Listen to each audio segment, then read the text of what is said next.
예수님이 이 땅에 계실 때 여러 사람들과 식탁을 같이 하셨습니다. 제자들뿐만 아니라 사람들이 상대해주지 않는 사람들과 함께 하셨습니다.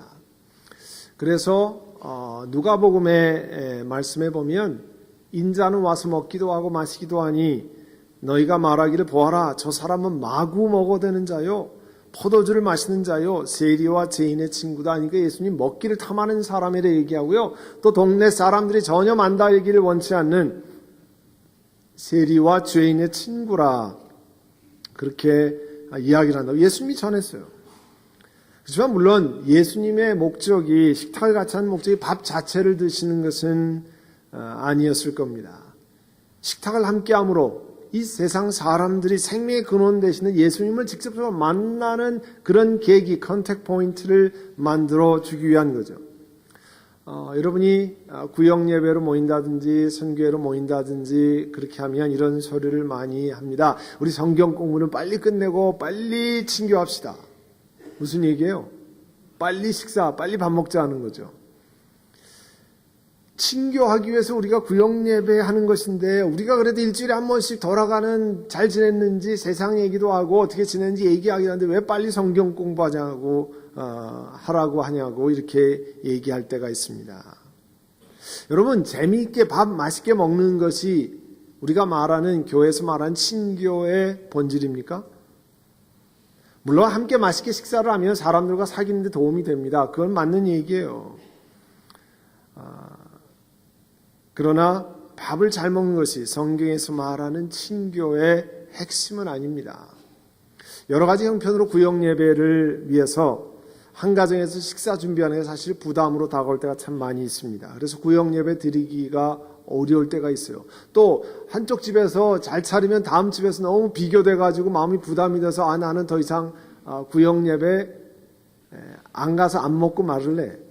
이렇게 할 때도 있어요. 실제로 그런 얘기를 하시는 분이 있습니다. 또 그렇게 마음이 돼요. 그래서 식사를 최소한으로 우리가 간단히 해서 구역 예배 때는 음식 잘 차리는 시간이 아니니까 좀 간단히 해서 일품 음식으로 하면 좋겠습니다. 그래서 카레라이스나 혹은 된장찌개를 하나 끓이든지 아니면 피자를 오다해서 드시든지 혹은 서브웨이를 사서 하든지 아니면 인앤아웃 햄버거로 할 수도 있습니다. 혹은 식사 없이 차와 다과로만, 과일로만도 훌륭한 구역 예배로 모일 수 있습니다. 그리고 구역 식구들도요, 여러분도 다 그런 생각에 동의를 해주셔야 돼요. 그래야만 호스트한 집안도 편안하게 그렇게 할 수 있습니다. 잘했다, 우리가 그렇게 합시다. 밥을 맛있게 잘 먹는 것이 잘못되었다는 것이 아닙니다. 더 중요한 무엇이 있기 때문에 그런 생각을 하자는 겁니다. 그러면 질문이 생기죠. 그리스도인들이 아는 친교, 펠로우십의 본질이 무엇이길래 음식을 그렇게 간단히 하라고 얘기했습니까? 실제로 중요한 것은 하나님 말씀 우리 삶 속에 나누는 것이 더 중요하기 때문에 그렇습니다. 구역 식구들의 근황을 듣고 기도해주고 또 그들의 삶을 돌보는 일이 사실은 모여서 더 중요하기 때문에 그렇습니다. 일주일 동안 선교에 모여서 당신 집안 지난 주일에 무슨 일이 있었어? 이런 이야기는 나중에 또 듣고 사실 그보다 더 중요한 모임이 있기 때문에 그렇습니다. 구역 모임 시에 호스트한 집안의 기도 제목을 듣고 무슨 일을 위해서 우리가 함께 기도해 줄까를 나누고 구역 예배 참여하기 어려운 사람들을 어떻게 도울 수 있는가를 돌아보고 구역 예배 초청해서 신앙생활 할 수 있는 가정은 혹시 주변에 있는가를 나누고 위해서 기도하는가 하는 것이 더 중요하기 때문에 그렇습니다. 저희가 다시 기본으로 Back to the Basics라고 하는 제목을 가지고 2016년을 출발했습니다. 이 사진은 작년 12월 달에 우리 작년 가을에 새로 오신 가족들을 함께 친교실에서 모여서 환영하는 시간인 모임을 사진을 찍은 겁니다. 우리가 읽는 사도행전 2장 41절 42절에 보면 사도들의 말을, 생명의 복음을 받아들인 사람들이 처음으로 예수 믿고 세례를 받았습니다. 그래서 그날에 자그마치 신도의 수가 3,000명이 더했다고 그랬습니다. 그런데 옆에 그 포스터에도 써 있는 것처럼 그들이 누굽니까? 예수 믿게 된 그들은, 처음으로 세례받은 그들은, 우리가 말하는 초신자들이 사도들의 가르침에 몰두하고 그 다음에 서로 사귀는 일과 빵을 떼는 일과 기도에 힘썼다라고 말씀합니다. 사도들을 통해서 생명의 복음을 들은 사람들, 처음으로 예수 믿은 사람들, 우리가 그들을 초신자라고 부르는데 그 초신자들이 사도들의 가르침에 몰두하고 서로 사귀는 일에 힘썼다라고 이야기를 합니다.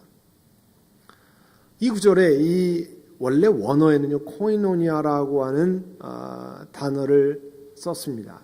이 코이노니아를 서로 사귄다, 한국에서 그렇게 번역했어요. 이 사귄다라는 번역 때문에 이 성경을 곡해하는 경우가 많이 생겼습니다. 여러분 사귄다라고 할 때 한국에서는 밥 같이 먹고 어디 같이 놀러 가고 혹은 같이 놀고 하는 것을 사귄다고 그래요. 그래서 이 헬라어에서 이야기하는 코이노니아를 교회 공동체의 생활 속에서도 다르게 이해하는 경우가 많이 생겼다는 겁니다. 여러분 코이노니아, 헬라어로 코이노니아 이렇게 쓰는데요. 이 코이노니아라, 이 한국말로는 사귄다, 영어로는 펠로십이라고 이렇게 번역을 했는데 이 코이노니아는 본래 성경에서 가르치는 크게 두 가지 뜻을 가지고 있습니다. 첫 번째 뜻은 우리가 함께 하나님과 더불어 교제를 나누는 것을 코이노니아가 의미해요. 우리 함께 읽은 요한 1서 1장 3절에 보면 이 글은, 이 성경 말씀은 생명의 말씀에 관해서 나눈 것입니다. 그런데 이 생명의 말씀은 태초부터 계신 것이고, 아니 생명의 말씀이 무언데 태초부터 있었을까? 태초부터 계신 것이요, 우리가 들은 것이요, 그리고 우리가 눈으로 본 것이고, 우리가 지켜본 것이고, 우리가 손으로 만져본 것입니다. 그런데 이 태초부터 계신 생명이 나타나시는데 우리는 그것을 눈으로 보았습니다. 우리는 이 영원한 생명을 여러분에게 증언하고 선포합니다. 이 영원한 생명은 아버지와 함께 계셨는데 우리에게 나타나셨습니다. 예수 그리스도에 관한 것을 말씀하는 거잖아요. 그래서 1장 3절에 우리가 보고 들은 바를 여러분에게 선포합니다. 우리는 여러분도 우리와 서로 사귐을 갖기를 원합니다. 자, 여기에서 펠로십, 코이노니아라는 말이 나와요. 사귐을 갖기를 원하는데 우리의 사귐은 우리가 말하는 여러분과 우리가, 사도 요한이 이 요한일서를 읽는 사람들에게 이야기해 여러분과 우리가 사귀기를 원하는데 그 사귐은 뭐냐면 아버지와 아들 예수 그리스도와 함께 사귀는 것입니다. 밥 잘 먹는 것입니다. 이렇게 얘기하고 있지 않아요. 우리의 사귐은 아버지와 그 아들 예수 그리스도와 함께 사귀는데, 이거를 좀 더 쉬운 번역으로 카톨릭과 함께 번역한 공동 번역에 보면요, 우리가 보고 들은 것을 여러분에게 선포하는 목적은, 이 성경 말씀을 여러분에게 전하는 목적은 우리가 아버지와 그리고 그분의 아들 예수 그리스도와 사귀는 친교, 여긴 좀 더 정확하게 이해하도록 해놨어요. 친교를 앞에 서술하잖아요. 아버지 하나님, 아들 예수 그리스도와 사귀는 친교라는 거예요. 그러니까 우리의 친교에 아버지 하나님과 예수 그리스도와 더불어 사귀는 친교가 빠지면 핵심이 빠지는 거예요. 안고 없는 찐빵이 되는 겁니다.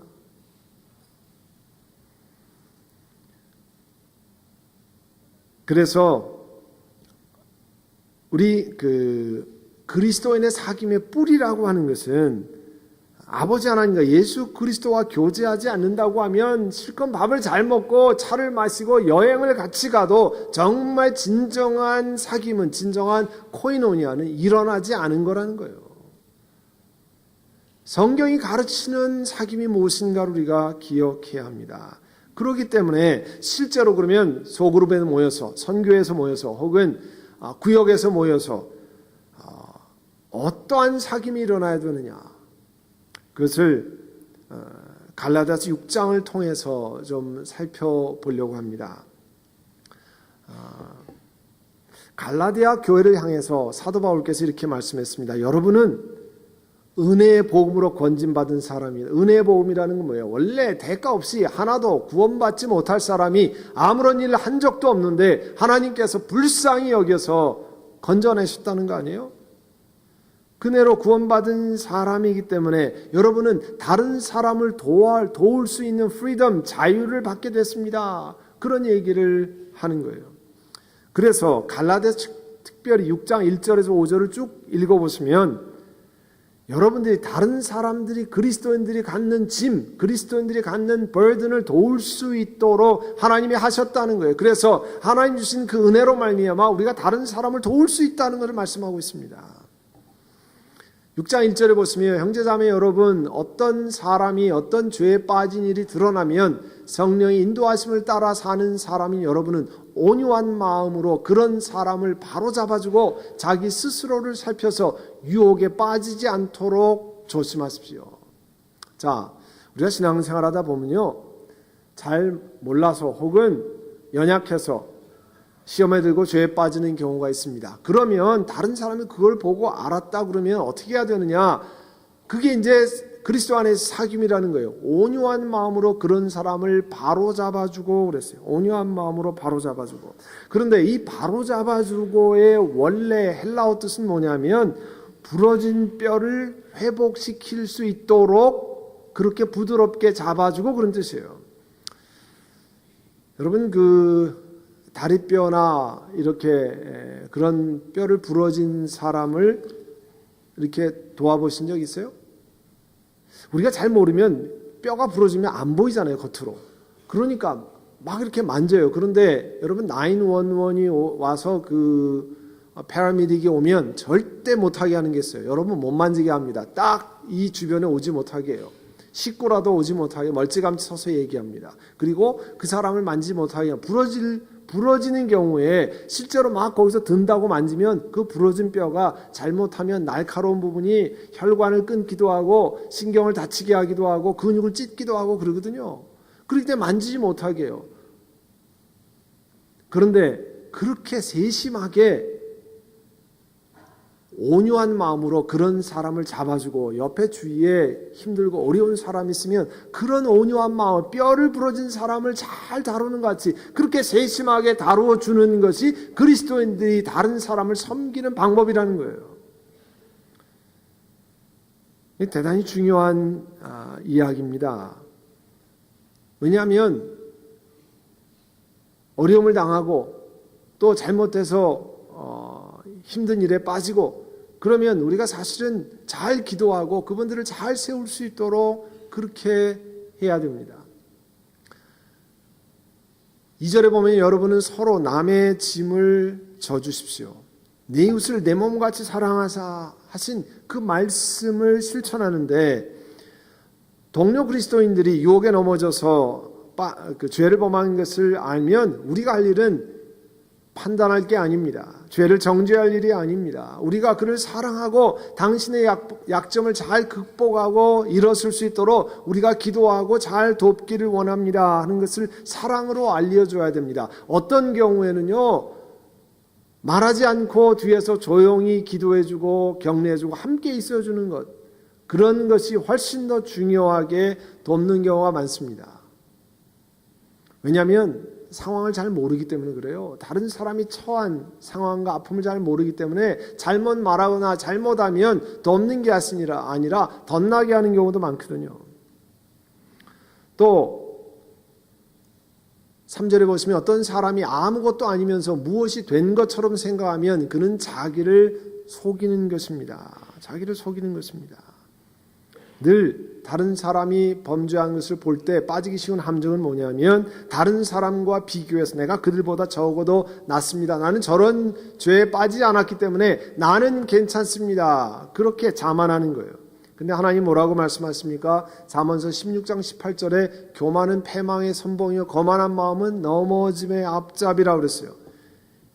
이게 옛날 개역 개정판에 나와 있는 우리가 익숙한 구절인데요. 교만은 패망의 선봉이요 거만한 마음은 넘어짐의 앞잡이니라. 세 번역에는 교만에는 멸망이 따르고 거만에는 파멸이 따릅니다. 그렇기 때문에 하나님 우리에게 말씀하시는 거는요, 4절의 말씀이에요. 각 사람은 자기 일을 살펴보십시오. 그러면 자랑거리가 내게는 있지만 남에게까지 자랑할 일은 없습니다. 이거를 좀 더 쉬운 번역, 공동 번역으로 살펴보면요, 각각 자기가 한 일을 살펴보는데 잘한 일이 있다면 그것은 자기 혼자 자랑스럽게 생각할 일이지 남에게까지 자랑할 일이 못 됩니다. 얘기 보면요, 모여가지고 내가 이 자랑하는 맛으로 살지 이렇게 생각하시면 안 되는 거예요. 여러분은 모여서 자랑할 일 있으면 속으로 생각하고 남에게까지 자랑할 일은 못 된다는 겁니다. 여러분이 선교회로 모여서, 구역으로 모여서, 스몰그룹으로 모여서 자랑을 하기 시작하면 어떤 마음이 생각하냐면 내가 이 자랑 들으려고 여기 온 줄 아냐? 그렇게 하고요. 그 다음부터는 그 근처에 잘 안 가려고 그래요. 그리고 괜히 불편한 마음이 생깁니다. 그래서 내가 넘어진 것, 힘든 것, 어려운 것을 나누는 일은 다른 사람과 함께 기도해주고 격려하고 그렇게 되는데, 나 잘한 것 나누기 시작하면, 내 자녀들 잘한 것 나누기 시작하면요, 어려워집니다. 하나님은 그렇게 아예 말씀을 하셨어요. 자랑스럽게 자기 혼자 생각하라는 거예요. 거울 보고 혼자 자랑스럽게 희죽희죽 웃고, 그거 괜찮다는 거예요. 근데 남 앞에 모여가지고 그렇게 하면 도움이 안 된다는 겁니다. 우리 교회 교인이 되시면 우리가 주일마다 모이는 식사 후에 모이는 선교회, 혹은 1부 예배 후에 3부 예배 전에 모이는 선교회, 한 달에 한 번씩 모이는 구역에 말씀을 나누고 은혜를 나누고 또 함께 모여서 봉사하도록 권면을 합니다. 여러분, 작은 소급이라는 공동체에 참여하면 하나님께서 혼자 있을 때와는 달리 많은 것을 훈련시킵니다. 혼자는 훈련하기가 어려워요. 근데 같이 있으면 사람들과 부딪히면서 훈련을 하나님이 시키십니다. 그러면 내 모난 부분이 부서지면 아픕니다. 괴롭습니다. 그러나 하나님은 그런 것을 통해서 하나님께서 귀한 하나님의 성품을 만들어 갔습니다. 봉사를 해보면, 같이 일해보면 경험하게 돼요. 나 힘들어. 여기 하니까 나를 괴롭게 만들고 힘든 것 때문에 안 해. 이렇게 하면 편할 것 같지만 그렇지 않습니다. 그러면 하나님이 원하시는 귀한 하나님의 성품이 자라나질 못합니다. 하나님이 기뻐 받으시는 성령의 열매가 여러분 가운데 생겨나지 않습니다. 우리가 많이 말하는 사랑장이라고 얘기하는 고린도전서 13장, 이 사랑의 어떤 것이 사랑이냐, 성경에서 말하는 고린도전서 13장은요, 그 내용이 저절로 만들어지는 게 아닙니다. 사랑은 오래 참고 친절하고, 사랑은 시기하지 않고 뽐내지 않고 교만하지 않고, 사랑은 무례하지 않고 자기의 이익을 구하지 않으며 성을 내지 않으며 원한을 품지 않습니다. 저거가 잘 되시는 분, 저절로 태어날 때부터 잘 되시는 분 있습니까? 아닙니다. 내가 모임에서 실수해서 말 실수도 해보고 또 말 실수를 당해서 괴로워해보기도 하고 분이 폭발해서 어려움을 겪기도 하고 그것 때문에 참 창피하기도 하고 엎드려 기도하기도 하고 남에게 사과하기도 하고 사과를 받기도 하고, 그런 걸 통하면서 하나님께 조금씩 깎아갔습니다. 성령의 열매는 일생을 두고 열리는 열매예요.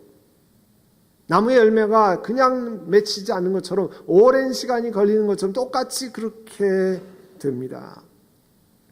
사랑은 불의를 기뻐하지 않으며 진리와 함께 기뻐합니다. 하나님 말씀을 듣고 같이 훈련하고 배우고 하면서 이런 것들을 깨닫게 되고요. 사랑은 모든 것을 덮어주고 믿고 모든 것을 바라고 견디는 이런 것들이요, 우리가 소그룹에서 함께 교회를 섬기면서 봉사하면서 주의 일을 하면서 경험하는 거예요. 훈련하는 거예요. 사도 바울께서 오죽하면 내가 날마다 십자가 앞에 내 자신을 쳐서 복증시킨다고 그랬어요. 사도 바울이 얼마나 귀한 하나님의 일꾼입니까? 그런데 자기 자신을 쳐서 때려서 복종시킨다는 거예요. 십자가 앞에. 하나님 말씀에 복종하는 것은요, 그렇게 간단히 되는 일이 아닙니다. 이 코이노니아, 지금까지 살펴보는 것이 뭐냐면요, 코이노니아의 첫 번째 뜻이 우리가 함께 하나님과 더불어 교제를 나누는 것. 그래서 우리의 모임과 우리의 선교회와 구역 모임에 또 교회 안에 이런 하나님의 영적 교제를 나누는 것이 있어야 된다는 거예요. 서로 사귄다는 게. 그런데 이 성경에서 가르치는 코이노니아의 또 다른 뜻은 어려운 사람 위해서 주는 것, 쉐어링하는 뜻을 가지고 있습니다. 이 사도행전 2장 우리 42절을 우리 주제 성구로 했지만 그 뒤에 가면 44절 45절에 이렇게 또 풀어서 설명합니다. 믿는 사람 모두 함께 지내며 모든 것을 공동으로 소유하였는데 그들의 재산과 소유물을 팔아서 모든 사람에게 필요한 대로 나누어 주었습니다. 이 성경을요, 그것만 딱 읽어가지고 자, 예수 믿고 은혜를 받으면 내가 있는 거 다 팔아가지고 다 나누는 것이 성령 충만한 사람이고 제대로 된 사람이라고 생각해서 나는 은혜 받으면 안 되겠다. 다 팔아서 나는 못 나누니까. 그렇게 생각하시는 분들도 있어요. 그런데 이 뜻은 그런 뜻이 아닙니다.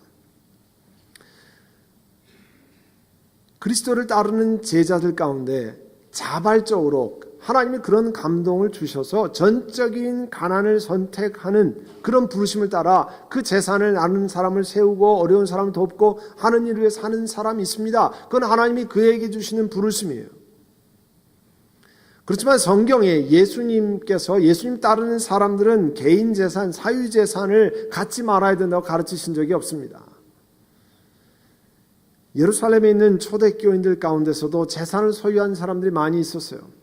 사도행전 2장 46절에 의하면 집집이 돌아가면서 빵을 떼었다라는 표현을 쓴 것으로 봐서 집집이 돌아간다는 얘기는 뭐예요? 그 집집마다 소유한 사람이 있었다 그런 뜻 아니에요. 많은 사람이 여전히 자기의 집을 소유하고 있었습니다. 은혜 받고 성령 충만하고 그래도 소유하고 있었어요. 사도행전 5장에 가면 아나니아와 삽비라 부부 얘기가 나옵니다. 아나니아와 삽비라가 자기 있는 땅을 팔았어요. 그래서 어려운 사람을 돕기 위해서 사도들 발 앞에 가져왔습니다. 그런데 문제는 땅값이 1000불이면 500불은 놔두고 500불을 들고 와서 이야기하면서 이게 땅 판 돈 다 합니다 이렇게 얘기했어요. 성령 하나님을 속였다고 그래서 큰 일이 초대교회 이제 막 발전하는 교회에 엄청난 일이 일어났습니다. 그 부부가 다 죽었어요. 그런데 그 핵심은 땅 판 돈을 안 냈기 때문이 아닙니다. 그 핵심은 땅 판 돈이 1000불이면 500불은 제가 쓰려고 놔두었고 500불을 어려운 사람에게 드립니다. 그러면 아무 문제가 없었을 거예요. 그런데 문제는 그 500불을 가지고 땅 판 돈 전체입니다라고 거짓말했기 때문에 문제가 생겼던 거예요. 거기서도 보면 예나 지금이나 그리스도인들이 소유한 것을 하나님 내게 주신 것을 나누는 것은요 강제 조항이 아닙니다. mandatory 교인이 되면 반드시 이렇게 해야 됩니다가 아닙니다. 물론 초대교회에서부터 지금까지 초대교회 예루살렘에서 얼마 떨어지지 않은 곳에 있었던 쿰란 공동체라든지 혹은 중세의 여러 모임들이 자기의 재산을 다 드리고 그 안에서는 서로 나눠 쓰는 그런 모임들이 있었어요. 공동체가 있었어요. 그러나 예나 지금이나 그는 강제 조항이 아닙니다. 자발적인 겁니다. 하나님은 은혜 주시는 것을 따라하는 겁니다. 다만 하나님은 성경 구약에서부터 신약 곳곳에 가난하고 궁핍하고 어려운 사람들을 돌보도록 끊임없이 교회에게 부탁합니다. 그래서 우리 교회도 어려운 사람, 힘든 사람을 돕기 위해서 멀시 미니스트리 긍휼 사역을 하고요. 또 어려운 아이들을 믿음 안에서 키우기 위해서 컴패션 사역을 우리가 같이 해서 약 300명의 전 세계에 있는 아이들을 입히고 모이고 교육시키고 하는데 도움을 줍니다. 그 얘기는 주의 말씀에 따라서 우리가 자발적으로 함께 내서 그 일을 하는 겁니다. 이 바울 서신에 보면 이 코이노냐란 단어를 쓸 때 여러분 고린도 후서 8장 4절에 보면 그들은 성도들을 구제하는 특권에 동참하게 해달라고 우리에게 간절히 청했습니다. 지금의 그리스가 있는 지방, 그 북부에 있는 지방의 교회들이 예루살렘에 가뭄이 들어서 어렵고 힘든 사람을 우리가 좀 도와주었으면 좋겠습니다. 그런데 그 도와주는 그 사람들을 뭐라고 표현했냐면 그 사람들이 굉장히 가난한 사람이었다는 거예요. 가난하고 어려운 사람인데 어렵고 힘든 중에 예루살렘에서 자기보다 더 어려운 사람을 돕게 하는데 성도들을 구제하는 특권에 동참하게 해달라고 사도들이 간청했다는 거예요. 참 특이하잖아요. 어려운 사람들입니다. 그런데 예루살렘에 자기들보다 더 어려운 사람을 돕는 그를 privilege of sharing, 특권이라고 얘기했어요. 그렇게 도와달라고 얘기했다는 거예요. 그때 이 privilege of sharing을 쓸 때 코이노니아라는 헬라어를 썼습니다. 어려운 사람을 나누는 교제, 어려운 사람을 돕는 sharing, 그것을 코이노니아라고 부르고요. 고린도후서 9장 13절에 여러분의 이 봉사의 결과로 그들은 하나님께 영광을 돌릴 것입니다. 이게 뭐냐면 여러분이 하나님 앞에 어려운 사람을 돕기 위해서 여러분이 가진 것을 나누는 결과로 그 봉사의 결과로 하나님께 영광을 돌릴 것입니다. 그것은 여러분이 하나님께 순종하여 그리스도의 복음을 고백하고 또 그들과 다른 사람들에게 너그럽게 도움을 보낸다고 하는 사실이 입증되었기 때문입니다. 어려운 사람을 통해서 돕기 위해서 여러분들이 너그럽게 다른 사람을 도왔습니다. 그럴 때 코이노니아란 말을 또 썼어요. 그러니까 여기서 이 코이노니아라고 하는 것은 어려운 사람, 힘든 사람을 돕는 일을 했다는 거예요. 그래서 이 우리 다시 기본으로의 표 성경 구절인 그들은 사도들의 가르침에 몰두하며 서로 사귀는 일에 맨 뒤에 있는 단어 힘썼다가 다 네 가지에 걸린다고 그랬잖아요. 가르침에 몰두하고 사귀고 빵을 떼는 일, 기도에 각각 힘썼다 그런 뜻이에요. 그런데 이 사귀는 데 힘썼다라고 하는 얘기는 하나님과 예수 그리스도의 은혜를 경험하고 사귀고 그 말씀대로 주 안에서 교제하고 더불어 하나님의 허락하신 것 가운데 어려운 사람, 힘든 사람을 하나님 앞에 우리가 받은 것을 가지고 자발적으로 나누는 일에 힘썼다 그런 뜻이라는 거예요. 이게요, 처음 예수 믿고 초신자들이 한 얘기예요. 다시 말해서 아주 기본적인 그리스도인들이 하는 이야기라는 거예요. 이거는 예수 믿고 오랜 시간 10년, 20년, 30년 된 사람이 하는 거 아닙니다. 다시 기본으로 해서 그들은 처음 예수 믿고 주님 앞에 나온 사람들이에요. 초신자들이에요. 초신자들은 아무것도 하지 않아도 되는 게 아닙니다. 예수를 믿고 예수 그리스도의 은혜를 경험한 사람들이 소그룹에 들어가서 하나님께 은혜를 나누고 하나님과 더불어 교제하고 그 다음에 자기에게 허락하신 것을 자발적으로 나누어서 다른 사람을 돕는 일이 처음부터 초신자 때부터 일어났다는 겁니다. 사랑하는 성도 여러분, 여러분 귀중한 시간을 들여서 이 예배에 오셨습니다. 귀중한 시간을 들여서 교회에 옵니다. 정성을 다해서 교회에 섬깁니다. 그런데 기본이, 파운데이션이 잘못되면요, 집이 다 무너지는 거 여러분 아시죠? 기본이 잘못되면 다 와장창합니다. 어려울 때. 바람 불 때 넘어가고요. 홍수 불면 다 무너져 내립니다. 마지막 종말 때 하나님의 심판을 통과하면 잘못된 것은 다 불에 타 없어져 버린다고 그랬어요. 수고하고 애쓴 것이 다 불에 타 없어지면 억울하잖아요. 그래서 선한 목자 교회를 담임하는 제가 우리 교역자들이 하나님 말씀을 통해서 도대체 무엇이 하나님이 기뻐하시는 길인지, 어떻게 하는 것이 하나님을 제대로 섬기는 것이, 어떤 것이 사람을 살려내는 것인지 나누어야 할 책임을 부여받았습니다. 그래서 이제 다시 기본으로 돌아와서 하나님이 기뻐하시는 것을 차곡차곡 해나가자는 거예요. 그래서 나중에 여러분들이 하나님 앞에 섰을 때 선한 목자 교회에서 내가 기본을 세워서 하나님 앞에 이와 같은 것을 들고 왔습니다. 하나님이 기뻐하시는 삶을 살아왔습니다. 이렇게 고백할 수 있는 여러분 되시기를 바랍니다. 기도하겠습니다.